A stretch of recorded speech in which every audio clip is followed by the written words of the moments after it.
हमारे प्रभु और उद्धारकर्ता यीशु मसीह के नाम में हम नम्र होकर आपके चरणों पर दंडवत करते हैं। आज की रोटी के लिए हम आए हैं। आपके प्रेम और आपकी दया, आपके अनुग्रह को हम स्मरण करते हैं, जो बहुत आयत से आपने हमारे पर उंडेल। आपने हमको मृत्यु से छुटकारा देकर जीवन दिए, अंधकार से निकालकर अपनी अद्भुत ज्योति में लेकर आए। वर्तमान संसार से छुटकारा देकर उस आने वाले लोक के लिए आपने हमको तैयार करने की प्रतिज्ञा दी है। धन्यवाद देते हैं, इस क्रूस पर बहे हुए लहू के द्वारा आपने हमको छुटकारा दिए हैं, पापों की क्षमा दिए। जीवन और भक्ति से संबंधित जो कुछ हमारी आवश्यकता है, सब कुछ आपने ईश्वरीय सामर्थ्य के द्वारा प्रबंध किए। प्रभु जी, तेरे अलावा कोई दूसरा परमेश्वर नहीं, तेरे अलावा कोई दूसरा उद्धार करता नहीं। आप अपनी प्रजा से प्रेम करते हैं, वे सब आपके चरणों के पास बैठते हैं, आपके मुख्य वाणी को ग्रहण करते हैं। जीवन और आत्मा से परिपूर्ण आपके उन दिव्य वचनों को हमारे हृदय तक पहुंचाइए। आज के लिए और आने वाले दिनों के लिए उसी वचन के प्रकाश में हमको लिए चले। हम सब एक मन के होकर अपने आप को आपके लहू के छिड़काव के नीचे ले आते हैं और नम्र दिल से बड़ी उम्मीद के साथ इस प्रार्थना को प्रभु यीशु मसीह के नाम में मांगते हैं, आमीन। उस आखिरी रात को जब प्रभु अपने चेलों के साथ बैठे हुए थे, तो उसने कहा, यूहन्ना का 15 और उसका 19, मैंने तुमको संसार में से चुन लिया है। और यूहन्ना के 16 अध्याय के 33 वचन में खुद प्रभु यीशु मसीह कहते हैं, मैंने संसार को जीत लिया है। यूहन्ना के 17 अध्याय उसके 14 और 16 दो बार कहते हैं, जैसे मैं इस संसार का नहीं हूं, हे पिता, ये मेरे चेले जो हैं ये भी संसार के नहीं है। ये विचार जो है, ये सत्य जो है, हमारे हृदय के पटिए के ऊपर प्रभु अपनी आत्मा के द्वारा लिख दे, ताकि हम संसार के सदृश न बने, संसार और संसार की वस्तुओं से प्रेम ना करें, संसार के साथ हम मित्रता ना करें, और ये संसार से हम अलग रहे। संसार क्या है? यूहन्ना ने बहुत ही स्पष्ट उसकी परिभाषा हमको बताई है। पहला यूहन्ना 2 के 16 में हमने पढ़ा, जो कुछ संसार में है, अर्थात शरीर की अभिलाषा, विस्तार से हमने देखा। आंखों की अभिलाषा, उसका पहला भाग हमने कल सुना, आज हम उसका दूसरा भाग सुनना चाहते हैं। और जीविका का घमंड, प्रभु ने चाहा तो आने वाले दिन में सुनेंगे। पिता की ओर से नहीं है, परंतु संसार ही की ओर से। बस संसार यही दे सकता है। जो बात मैंने कल बताई थी आपको, वो मेरे मन के अंदर गूंज रहा था, इसलिए भूलने से पहले मैं उसको कह देना चाहता हूँ। मैं जब स्कूल कॉलेज में पढ़ता था, तो एक सेवक ने कहा, 85% पाप हमारे जीवन में आंखों के द्वारा होते हैं। मैं सोच रहा था, उन दिनों में हमारे पास टीवी नहीं था, मतलब था ही नहीं, हमारे पास नहीं, इंडिया में भी नहीं था, टीवी नहीं था, लैपटॉप नहीं था, मोबाइल्स नहीं थे। ऐसे दिनों में यदि 85% वो कहते हैं, और इसलिए कल मैंने हिम्मत के साथ वो कहा, आज के दिन ये सारी सुविधाएं, इंटरनेट बोलिए, मोबाइल्स बोलिए, लैपटॉप बोलिए, टीवी बोलिए, इनके कारण मैं तो ऐसा कहूंगा 95% या उससे भी ज्यादा, इसी के कारण हमारे मसीही जीवन में वो ठंडापन, वो गिरावट और वो पतन आ गया है। दुनिया वालों की बात ही छोड़ दीजिए, दुनिया वालों की बात ही छोड़ दीजिए।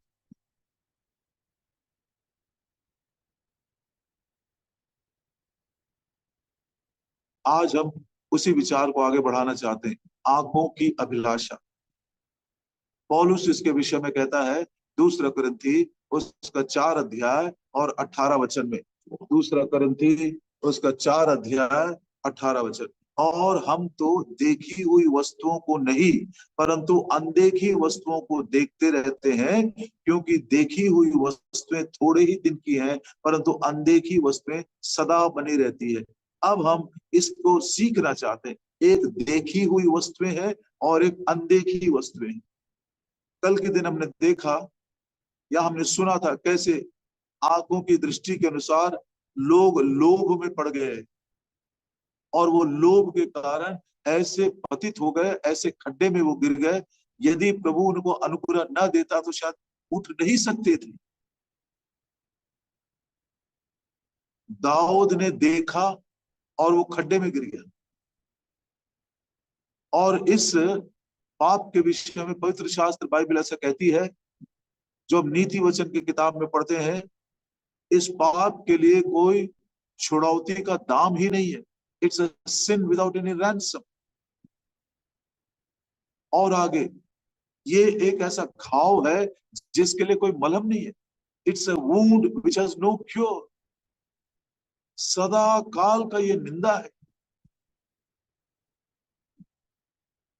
और दूसरी बातें जो है मनुष्य अपने देह के बाहर करता है, लेकिन ये जो है उसने अपने देह के विरोध में ही ये किया है। इसीलिए कितना ज्यादा हमें चौकस रहना है, कितना ज्यादा हमें सतर्क रहना है। अय्यूब के समान एक वाचा बांध लेना है। अय्यूब की किताब 31 अध्याय और उसके पहले वचन के अनुसार, मैंने अपनी आंखों के साथ एक वाचा बांधी है, फिर मैं किसी कुंवारी पर कैसे आंखें लगाऊं। और आगे बढ़कर अय्यूब एक और बात कहता है 7 वचन में, अय्यूब 31 का 7 वचन, वर्स 7, यदि मेरे पग मार्ग से बहक गए हो और मेरा मन मेरी आंखों की देखी चाल चला हो। ध्यान दीजिए, मेरा मन मेरी आंखों की देखी चाल चलाओ। कहने का मतलब, जो मेरी आंखें देखती है उसके पीछे मेरा मन नहीं जाएगा। My heart will not follow mine eyes. प्रभु दया करे हमारे ऊपर, प्रभु अनुग्रह करे हमारे ऊपर, छोटे बड़े सबों के ऊपर अनुग्रह करे। मेरा मन मेरी आंखों की देखी चाल नहीं चलेगा।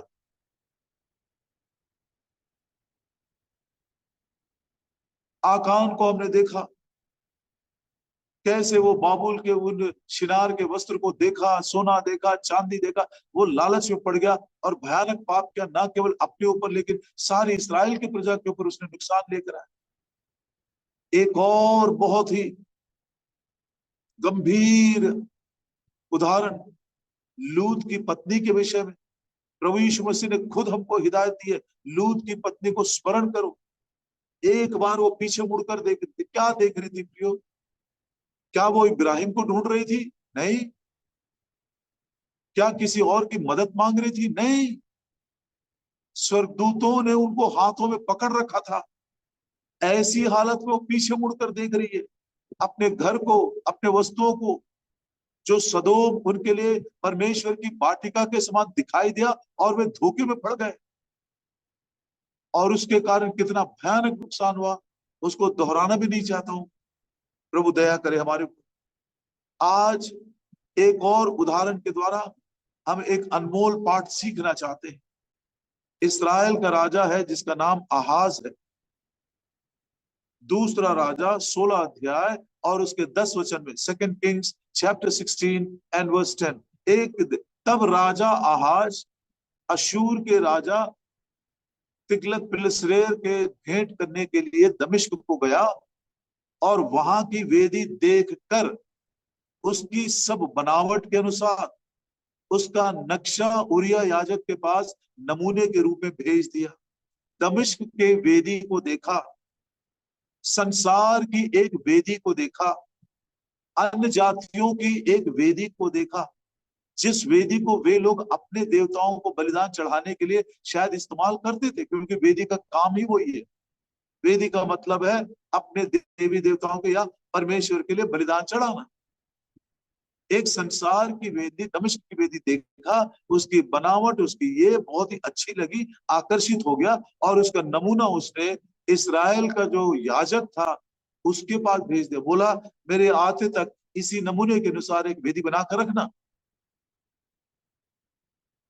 दुख की बात है वो महायाजक भी इसका विरोध नहीं कर सका, उसने उसी नमूने के अनुसार एक वेदी बना दिया। अब इस्राएल के देश में, यरूशलेम के नगर में, सुलेमान के मंदिर में दो वेदियां भी। एक है परमेश्वर यहोवा की वो पीतल की वेदी जहां पर होम बलियां और पाप बलियां परमेश्वर के लिए बलिदान चढ़ाए जाते थे, जहां पर मनुष्य और परमेश्वर का मेल मिलाप होता था, जहां पर पापों की क्षमा मिलती थी ताकि मनुष्य अपने मसीही जीवन की यात्रा में आगे बढ़ सके। अब एक दूसरी वेदी आई है जो संसार की वेदी है, दमिश्क की वेदी है। थोड़े दिनों तक दोनों के ऊपर बलिदान चढ़ते रहे, लेकिन जब आहाज को मालूम पड़ गया कि ये दोनों वेदियों को मैं इस्तेमाल नहीं कर सकता हूं, दूसरे शब्दों में यदि हम कहें, मैं दो विचारों में नहीं लटका रह सकता हूं, या एक और विचार को ऐसा प्रकट कर सकते हैं, मैं दो नाव में पांव रखकर नहीं चल सकता हूं। जब इसको ये महसूस हुआ ये राजा को, तब उसने क्या किया? दूसरा राजा 16 अध्याय और उसके 17 वचन में पढ़ते हैं। दूसरा राजा 16 अध्याय और उसका 17 वचन। फिर राजा आहाज ने कुर्सियों को पटरियों से काट दिया और हौद को उन पर से उतार दिया और बड़े हौद को उन पीतल के बैलों पर से जो उसके नीचे से उतारकर पत्थरों के फर्श पर रख दिया था। असल में ये पीतल का हौद क्या है? एक है परमेश्वर के उस मंदिर में, सुलेमान के मंदिर में पहला पीतल की वेदी आता था जहां पर बलि होता था, लहू के द्वारा मेल मिलाप और छुटकारा। अब उसके बाद भीतर पवित्र स्थान में सेवा के लिए जाने से पहले एक पीतल का हौद रखते थे जहां पर वो पानी था। उसपे ये पानी परमेश्वर के वचन का बहुत ही सुंदर प्रतीक। हाथ और पैर कभी कभी गंदे हो जाते थे, नहाने की आवश्यकता नहीं है, प्रभु यीशु मसीह ने खुद बोला यूहन्ना के 13 अध्याय में। अब ये पीतल की वेदी के पास उस लहू के द्वारा शुद्धता हासिल करने के बाद जब सेवा के लिए आगे बढ़ते थे तो हाथ पैर गीले होते थे और गंदे होते थे, जैसे कि नहाने के बाद हमारे हाथ पैर गंदे होते हैं। और उस पीतल की वेदी में हाथ और पैर धोकर वो पवित्र स्थान में सेवा के लिए चले जाते थे। ये पीतल की वेदी जिसमें पानी रखा जाता था वो परमेश्वर के वचन का प्रतीक है। जल के द्वारा वो अपनी कलीसिया को भी शुद्ध कर रहा है। ये बात हम इफिसियों की पत्री 5 अध्याय उसके 27 वचन में भी पढ़ सकते हैं। अब ये पीतल के हौद को कहां रखा गया था? प्लीज मेरे साथ खोलकर पढ़िए पहला राजा और उसका 7 अध्याय उसका 25 वचन। पहला राजा 7 अध्याय और उसका 25 वचन। और वो हौद 12 बने हुए बैलों पर रखा गया था, जिनमें से 3 उत्तर, 3 पश्चिम, 3 दक्षिण, 3 पूर्व की ओर मुंह किए हुए थे, और उन्हीं के ऊपर हौद था और उन सबों का पिछला भाग अंग भीतर की ओर था। ये बैल जो है परमेश्वर के सेवक का एक चित्र है।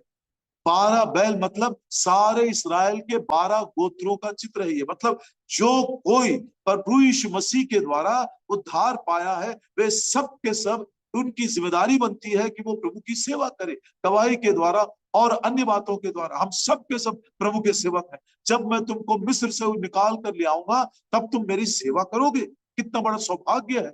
हम पहले संसार की सेवा करते थे, पाप की सेवा करते थे, शरीर की सेवा करते थे, लेकिन छूट गए हैं, बंधन मुक्त हो गए हैं, लहू के द्वारा छुटकारा मिल गया है। अब हम प्रभु के सेवक हो गए।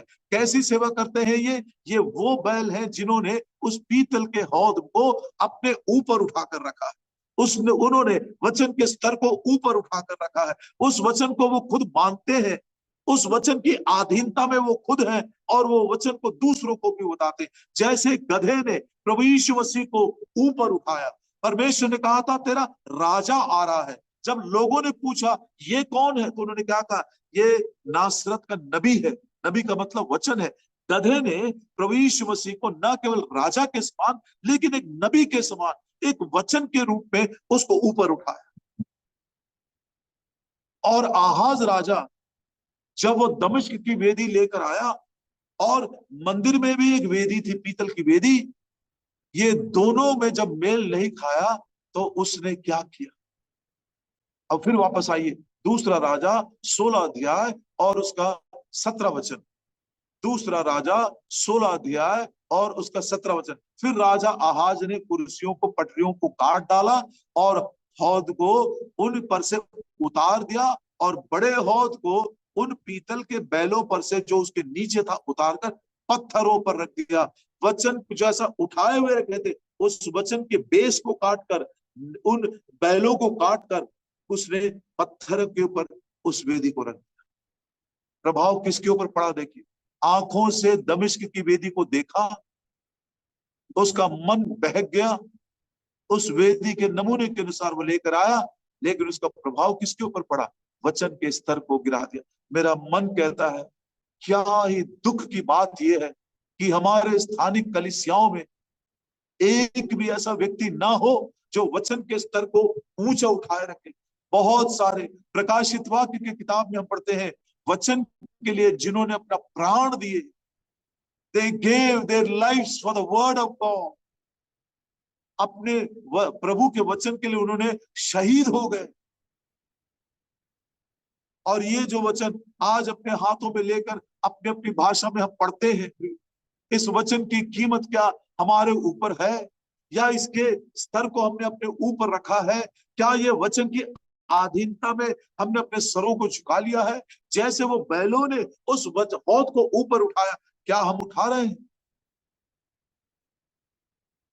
क्या ही दुख की ये बात है यदि हमारे स्थानिक कलीसियाओं में एक ऐसा व्यक्ति ना मिले, एक ऐसा व्यक्ति ना हो जिसने वचन को गधे के समान प्रभु यीशु मसीह को ऊपर उठाया, ऐसा हम उठा सके।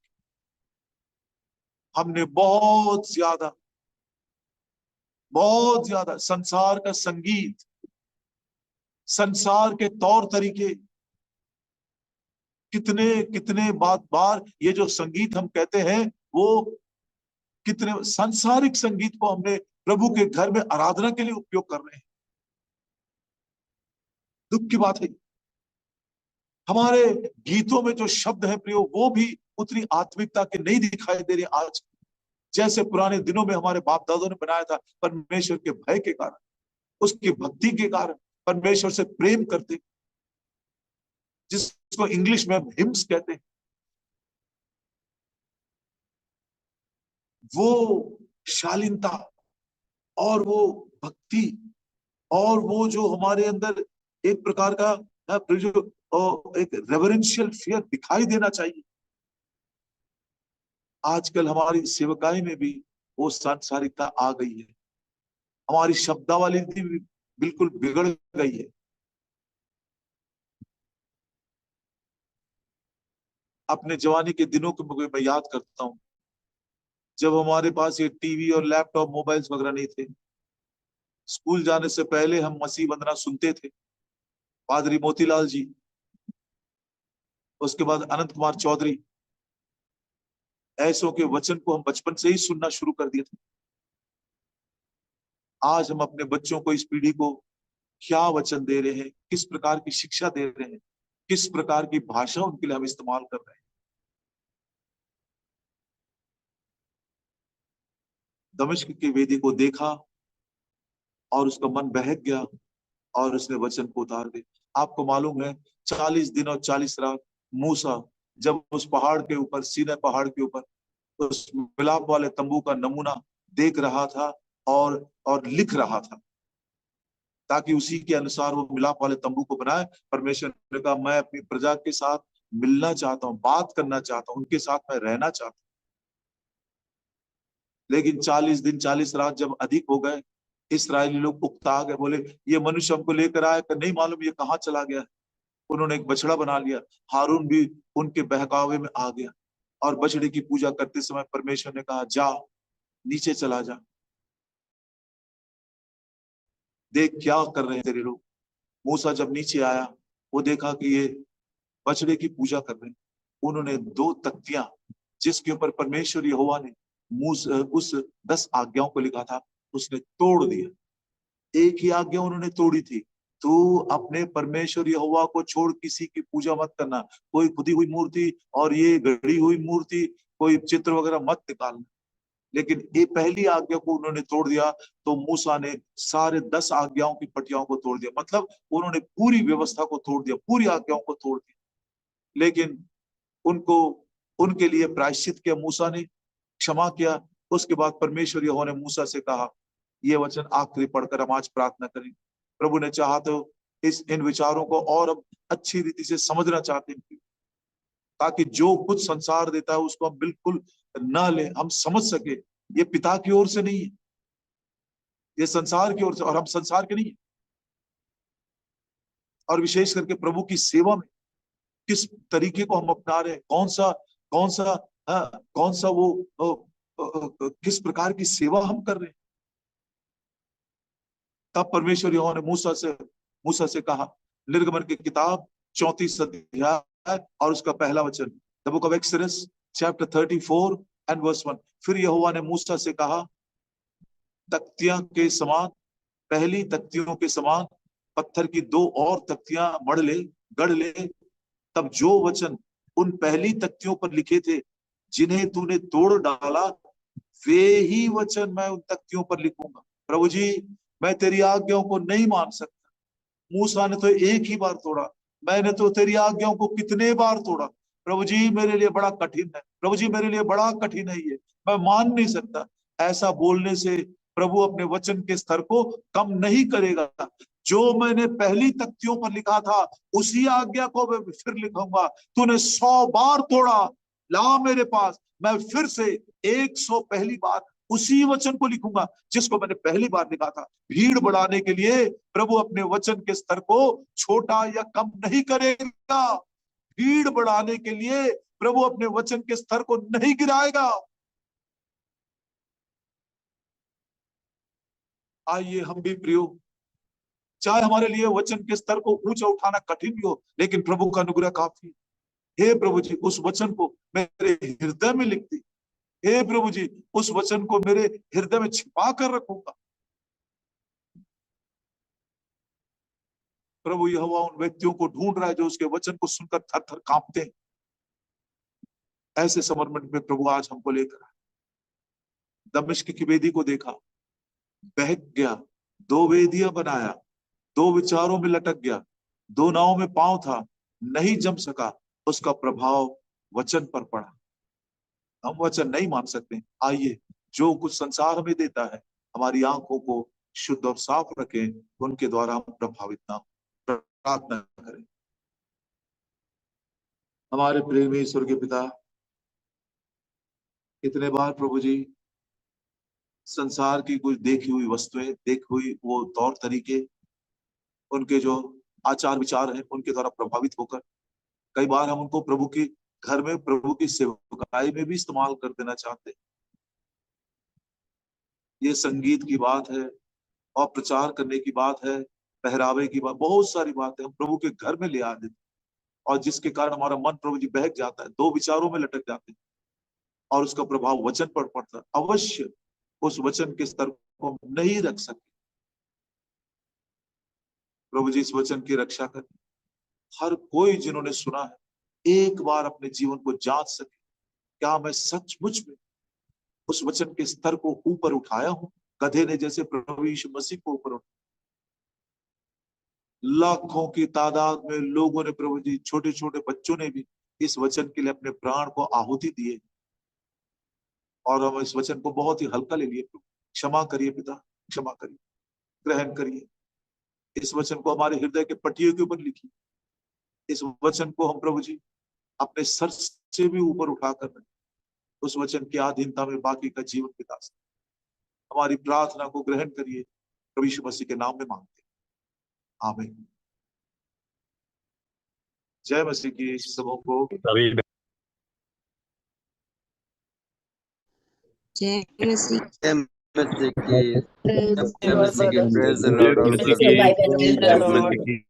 सभी भाई बहनों को, बड़े भाई जी, जय मसीह की।